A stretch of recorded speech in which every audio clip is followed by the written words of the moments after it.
Subscribe करें मेरे NCERT hub channel को और यहाँ जाके बेल आइकन पे क्लिक करें ताकि आपको सारी की सारी नोटिफिकेशन मिल सकें और एक लाइक करके ज़रूर जाएं। और आपकी वर्कशीट आ चुकी है, वर्कशीट नंबर 49 क्लास 10th की आपकी वर्कशीट है, सब्जेक्ट आपका साइंस है। 29 अक्टूबर की आपकी वर्कशीट है। ठीक है, आपको ये क्या करना है, यहाँ पे अपना नाम लिखें, यहाँ पे क्लास टीचर का नाम लिखे, आपको ये सबमिट करके आनी है। सॉल्व करने के बाद मैं पूरी इसको एक्सप्लेन करूँगा आज, फिर इसके सॉल्यूशन भी बताऊँगा आपको। ठीक है, फिर आप इससे सॉल्व करके सबमिट करने। आपके लिए एक और गुड न्यूज़ है कि मैंने अपने चैनल पर क्लास 10th के लिए सैम्पल पेपर प्रोवाइड किया है साइंस का। ठीक है, जो सीबीएसई के थ्रू ही आया है। उसमें आपको क्या पता लगेगा कि आपको मार्किंग कैसे मिलने वाली है, मतलब आपको मार्क्स कैसे मिलेंगे, कितना आप लिखोगे तो आपको कितने मार्क्स मिलेंगे, तो आप उसे चेकआउट ज़रूर करना। तो स्टार्ट करते हैं इस वीडियो में। Heredity and evolution. तो हेरिडिटी एंड इवोल्यूशन से आप क्या समझते हैं, पहले देखते हैं हेरिडिटी। ठीक है, हेरिडिटी उस चीज़ को कहते हैं जब जीन्स की बात होती है, जेनेटिक की बात होती है। ठीक है, जब आपके एंसेस्टर्स हैं, जितने भी आपके पूर्वज रहे हैं, उनमें से कोई चीज़ ट्रांसफ़र होती है, जीन के रिलेटेड पढ़ा जाता है, तो उसे हम हेरिडिटी कहते हैं। ठीक है, इवोल्यूशन की बात करें, इवोल्यूशन कहते हैं विकास को। ठीक है, इवोल्यूशन होता है आपका विकास, लेकिन विकास क्या, अगर कोई धीरे धीरे विकास हो रहा है, ग्रेजुअली डेवलपमेंट, ठीक है, उसको हम इवोल्यूशन कहते हैं, धीरे धीरे विकास होने को।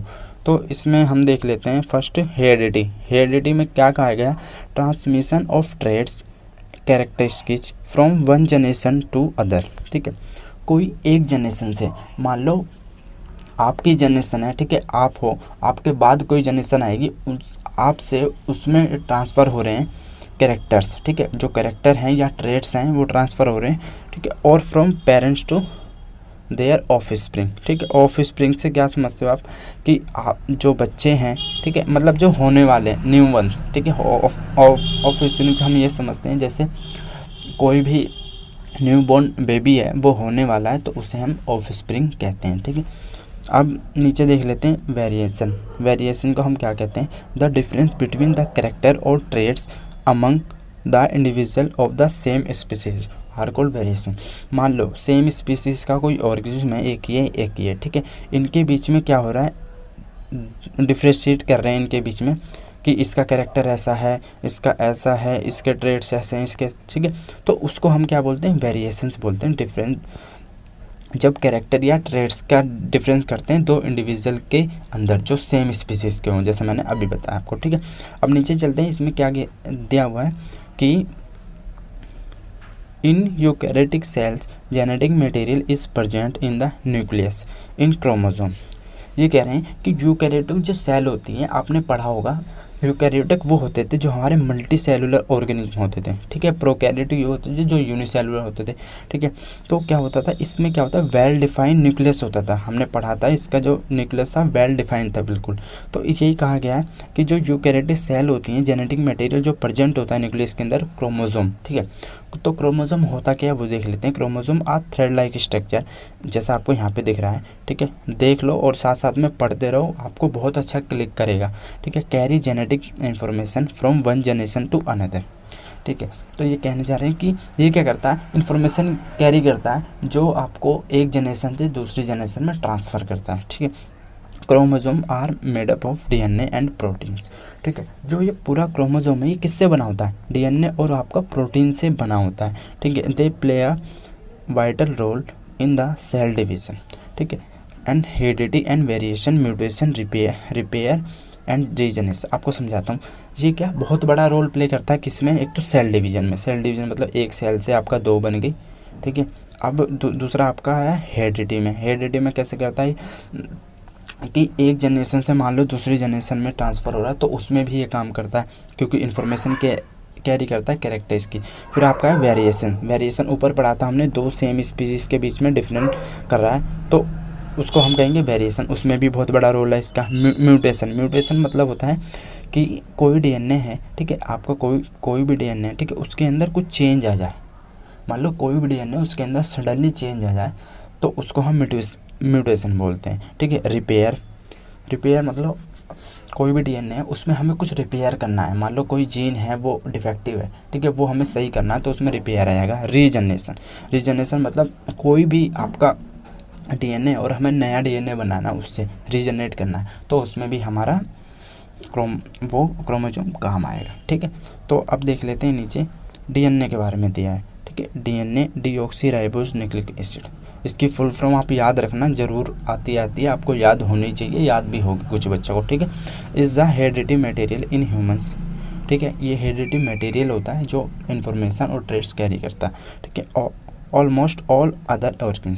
ठीक है, वो जितने भी ऑर्गन में होता है मोस्टली में डीएनए देखने को मिलता है। Nearly every cell is a person body has same DNA.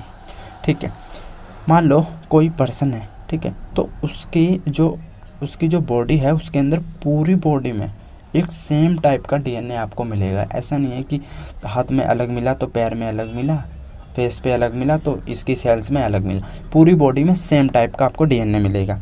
ठीक है, अब फिर नीचे चलते हैं। DNA is located in the cell nucleus. ठीक है, where it is called nuclear DNA. ठीक है, मैं समझाता हूँ। वो सेल की न्यूक्लियस होता कहाँ पे है, आपकी सेल है। ठीक है, सेल में न्यूक्लियस है आपका, ये रहा, तो यहाँ पे आपका पाया जाता है डीएनए। जैसे मैं आपको डायग्राम में दिखा देता हूँ, ये रहा। ठीक है, ये रही आपकी सेल। ठीक है, सेल में क्या है आपका क्रोमोसोम है, अभी पढ़ा था। क्रोमोसोम के अंदर क्या होता है, जीन और आपको डीएनए पाया जाता है। और आपका ये रहा डीएनए। डीएनए के अंदर अब ये जीन की कोडिंग हो रखी है साइड साइड में। ठीक है, ऐसे जीन्स हैं ये तुम्हारे। तो इसमें हम कहाँ कहते हैं, most DNA is located in the nucleus, हमने पढ़ लिया था। Where is cell DNA but small amount of DNA can be found in the mitochondria. Mitochondria आपने पढ़ा होगा, सेल के स्ट्रक्चर में माइटोकॉन्ड्रिया एक पार्ट्स होता है उसका। ठीक है, उसके अंदर भी डीएनए पाए जाते हैं स्मॉल अमाउंट में। ठीक है, अ ट्रेस, ये ट्रेड की बात करते हैं। इसमें लिखा a trait is a specific character of an organism. किसी भी ऑर्गेनिज्म का स्पेसिफिक कैरेक्टर ट्रेड कहलाता है। Trait can be determined by the genes or environment or more commonly by interaction between the. ये इन्वायरमेंटली हम इसे डिफाइन कर सकते हैं, कॉमनली इंटरेक्शन बिटवीन दैम, दो ऑर्गेनिज्म के बीच में इंटरेक्शन जब किया जाता है तो उसे ट्रेड से हम डिटरमाइन करते हैं उसको। ठीक है, अब इसमें आ जाते हैं जीन्स, कि जीन्स में ऐसा क्या कहा हुआ है, जीन्स और एलील में। इधर आपका ये है, तो जीन्स में क्या है, gene are basic and functional unit of heredity. हर किसी चीज़ की बेसिक और फंक्शनल यूनिट होती है, जैसे हमारी है सेल। ठीक है, किडनी की आपने पढ़ी होगी नेफ्रॉन। तो ऐसे ही जो हेरिडिटी की फंक्शनल एंड बेसिक जो यूनिट है वो क्या है, जीन्स। ठीक है, genes are the basic and functional unit of heredity. Genes make up our DNA structure, ये हमारा डीएनए स्ट्रक्चर बनाता है। इसकी कोडिंग होते होते डीएनए स्ट्रक्चर बनता है। Humans have 2 copy of each gene known as allele. ठीक है, कोई भी जीन है उसकी 2 कॉपी होती है हर किसी ह्यूमंस के पास। तो जब 2 को एक साथ हम रीड करेंगे वो हमारा एलील कहलाएगा। ठीक है, 1 from each parent, these alleles of a gene are responsible for variation and uniqueness of each individual, the different variation particular gene known as allele. ठीक है, अगर हमें ज़्यादा वेरिएशन देखने को मिलता है जीन्स के अंदर तो हम उसे एलील कहते हैं। ठीक है, accumulation of variation during reproduction. ठीक है, इसमें हम थोड़ा सा देख लेते हैं, ये कोई इतना वो नहीं है, पर एक बार रीड आउट करूँगा मैं आपको समझा दूँगा ये। ठीक है, इसमें बताया गया है कि ये रहा, accumulation of variation during reproduction. जब रिप्रोडक्शन होता है किसी भी टाइप का, सेक्सुअल या फिर असेक्सुअल, तो उसमें वेरिएशन किस चीज़ का देखने को मिलेगा हमें, परसेंटेज ज़्यादा घटने बढ़ने की, इसके टाइप से। ठीक है, inheritance from the previous generation provide both a common basic body design सब changes for the next generation but would happen new generation it's son reproduce the second generation. ठीक है, ये कहना चाह रहे हैं कोई एक जनरेशन है, अगर उन्होंने रिप्रोड्यूस किया उनके बॉडी डिजाइन वो सब, तो नेक्स्ट जनरेशन में हमें क्या देखने को मिलेगा, the second generation will have differences that they inherit from first generation. Obvious है कि जनरेशन सेम नहीं होती। आपने कभी देखा हो कि आप सेम हो, आप अपने फादर से नहीं हो ना, थोड़ा बहुत डिफरेंस होता है ना, बस हाँ मिलता जुलता होता है लेकिन डिफरेंस होता है। यही कहना चाह रहे हैं कि सेकंड जनरेशन डिफरेंट होती है। तो as well as newly created difference, figure 1। ठीक है, फिगर 1 में दिखा देते हैं, would represent the situation of a single individual reproduce a happen in asexual reproduction. ठीक है, असेक्सुअल रिप्रोडक्शन आपने पढ़ा होगा कि एक ही ऑर्गेनिज्म क्या कर सकता है, मतलब उसे कोई पार्टनर की ज़रूरत नहीं है अपना नया बनाने के लिए, वो इटसेल्फ ही रिप्रोड्यूस कर सकता है। जैसा इसमें दिखाया गया कि आपका ये एक ऑर्गेनिज्म था, ठीक है, इसने ये डिवाइड हुआ दो में, अब ये क्या है, दो में डिवाइड हो गया, ये भी दो में डिवाइड, तो ये असेक्सुअल रिप्रोडक्शन हो गया आपका एक तरीके से, ठीक है। अब हम देख लेते हैं, इसमें दिया गया है इफ़ वन बैक्टीरिया डिवाइड, ठीक है, and then resultant two bacteria divide again, वही कहा गया है जैसा उसमें एक बैक्टीरिया आपका वो डिवाइड कर रहा है टू में, ठीक है। अब कह रहा है कि one bacteria divide again the 4 individual bacteria generated, ठीक है, इसमें से भी 2, इसमें से भी 2, तो टोटल 4 हो गए, ठीक है। तो एक ने डिवाइड किया 2 में, 2 ने डिवाइड किया 4 में, इसने 2 में किया, इसने 2, टोटल 1 से कितने हो गए, 4 हो गए। ये इसमें कहा गया है नॉर्मली, ठीक है। फिर इसमें कहा गया there would be only very minor differences between, तो इसमें जो डिफरेंस होगा बहुत ही माइनर होगा, बहुत ही छोटा सा होगा, कोई ज़्यादा डिफरेंस नहीं देखने को मिलेगा due to small increase in DNA copying. However if reproduction is involve even greater diversity will be generated. ये कह रहे हैं कि अगर सेक्सुअल रिप्रोडक्शन होगा तो इसमें जो डायबिटीज, जो इसमें वेरिएशन है वो इतना ज़्यादा देखने को मिलेगा, उसमें लिटिल है वो, ठीक है। Those all these variance in a species have equal chances of surviving in the environment in which they find themself, ठीक है।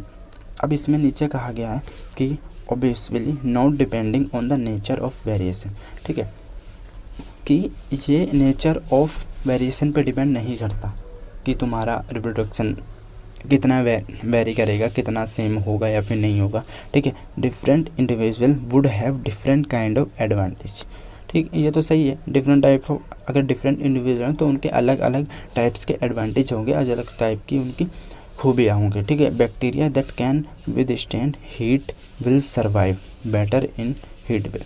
ये कहना चाह रहे हैं कि जो बैक्टीरिया होता है, आपने देखा होगा वो जो ग्रो करता है वो हीट, मतलब उसे गर्मी ज़्यादा चाहिए रहती है, हीट जो मीडियम होता है वहाँ पे ज़्यादा सर्वाइव कर पाता है। तो some variation do not help the organism to adjust the changes in the environment, ठीक है। लेकिन कुछ जो वेरिएशन होते हैं वो हेल्प नहीं करते ऑर्गेनिज्म को कि उनके इन्वायरमेंट के चेंजेस में वो एडजस्ट कर सकें, and they may died and become accident, वो डाइड हो जाते हैं, बिल्कुल ख़त्म हो जाते हैं, ठीक है।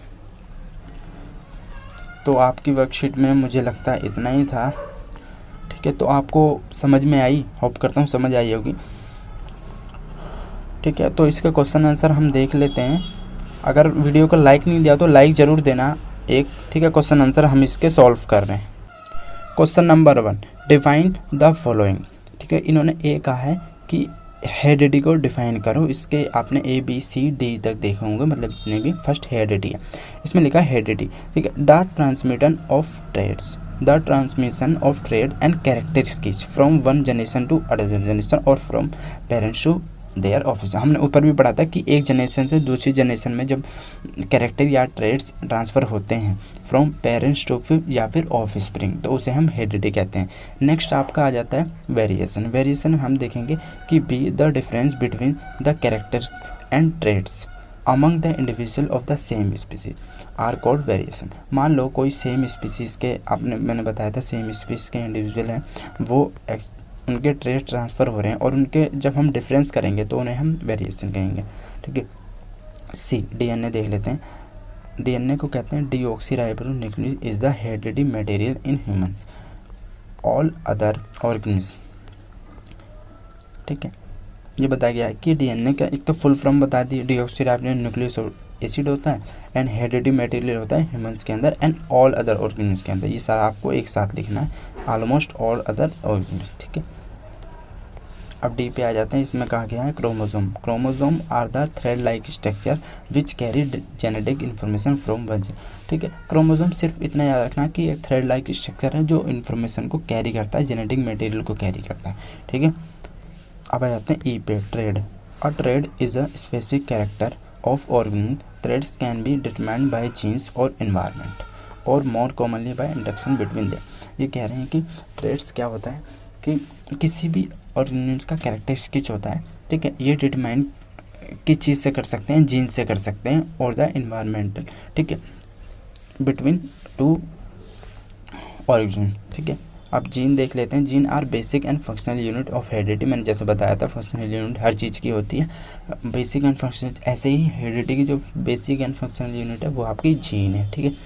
आपका क्वेश्चन नंबर 2 देख लेते हैं। इसमें थोड़ा लॉजिकली दिया है कि if a trait exit in 10% of population of an asexual reproduction, ठीक है, species and a trait B exit in 60% of same population which trait ill. देखिए इन्होंने कहा है कि हमने 2 टाइप के ट्रेड दे दिए ए एंड बी, ठीक है, तो इसमें से ये 10% है, मतलब ए सेक्सुअली रिप्रोड्यूस कर रहा है और ये 60%, तो इसमें से पूछा है कौन सा जल्दी होगा, तो इसका आंसर आपको ये लिखना है, ठीक है। इसका आंसर आपको दिख रहा होगा स्क्रीन पे। इसमें दिया if a trait exit 10% of population sexually reproduce species and be the same. ये तो पूरा आपका क्वेश्चन इतना हो गया, ठीक है। तो इसमें लिखा है trait be likely to have arise earlier because this trait, ठीक है, ट्रेड बी आपका जल्दी अराइज होगा, क्यों? क्योंकि has been replicating and exiting in the higher percentage of the population as compare to A. समझ गए? अगर आपको मेरी वर्कशीट से कुछ भी सीखने को मिला हो तो चैनल को सब्सक्राइब जरूर करना। और जैसे मैंने आपको बताया था क्लास 10th का मैंने सैम्पल पेपर डाला है CBSE का, जिसके बेस पे आपको पता चलेगा कि आपकी मार्किंग कैसी होगी और आपको उससे हेल्प मिलेगी स्कोर करने में, ठीक है। बच्चे स्कोर क्यों नहीं कर पाते? क्योंकि ईज़िली 10th क्लास में आपने देखा होगा आपका सिलेबस इतना नहीं है, ठीक है, तो आप उसे रीड आउट करके 3 मंथ्स में भी अपना अच्छा सिलेबस कंप्लीट कर सकते हो। 90% से अब आप मार्क्स स्कोर कर सकते हो, ठीक है। वो वीडियोस आप चेकआउट करना और मैं इंपॉर्टेंट क्वेश्चन की भी वीडियो डालूंगा, इसलिए चैनल से बने रहें। मिलते हैं नेक्स्ट वीडियो में। Till then bye, be safe, stay healthy.